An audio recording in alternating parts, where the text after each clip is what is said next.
आज प्रधानमंत्री नरेंद्र मोदी 74तम जन्मदिन अवसर में सुंदरगढ़ सांसद श्रीजुक्त जुएल ओराम, सदर विधायिका श्रीमती कुसुम टेटे, तलसरा विधायक श्रीजुक्त भवानी शंकर भोई, म्युनिसिपालिटी अध्यक्ष श्रीमती तरय मिश्र समेत बीजेपी कर्मकर्ता माने समलेई मंदिर में पूजार्चना करने सह प्रधानमंत्री दीर्घायु कामना करथिले।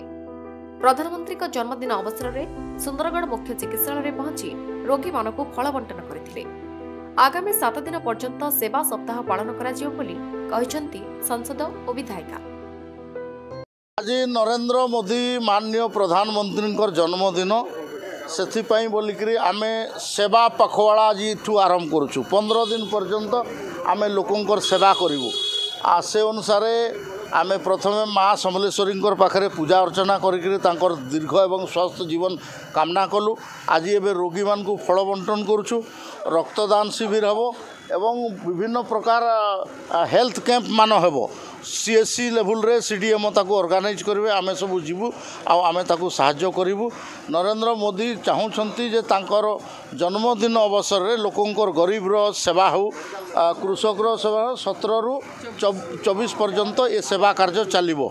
से परिप्रेक्षी आज सुंदरगढ़ डिस्ट्रिक्ट हेडक्वार्टर हॉस्पिटल रे मु आमर विधायिका कुसुम टेटे, आमर विधायक तलसरा भवानी भोई एवं आमर एठिकार म्युनिसिपालिटी चेयरमैन तनया मिश्र एवं सबू काउंसिलर माने आउ वरिष्ठ कार्यकर्ता माने उपस्थित रहीकि आम ये फल बंटन कलु। मु समस्त को अनुरोध करुच्ची मोर सोशल प्लेटफॉर्म रे गोटे लिंक दिखाई, से लिंक रे समस्ते क्लिक करंतु। आ से क्लिक करी आपण नरेंद्र मोदी को ई कार्ड आपण जन्मदिन विश डायरेक्ट पठे पारे। मु समस्त को अनुरोध करुच्ची ई कार्ड मोर सोशल प्लेटफॉर्म रे ट्विटर रे फेसबुक रे एवं आपणकर इंस्टाग्राम रे ये सब गुड़ारे मु देइछि। से जा लिंक क्लिक करले आपन को गोटे ऑप्शन मिलबो। आपणकर ना लिखबे एवं से आपण माने आपणकर परिवार रु ई कार्ड पठे पारिबे।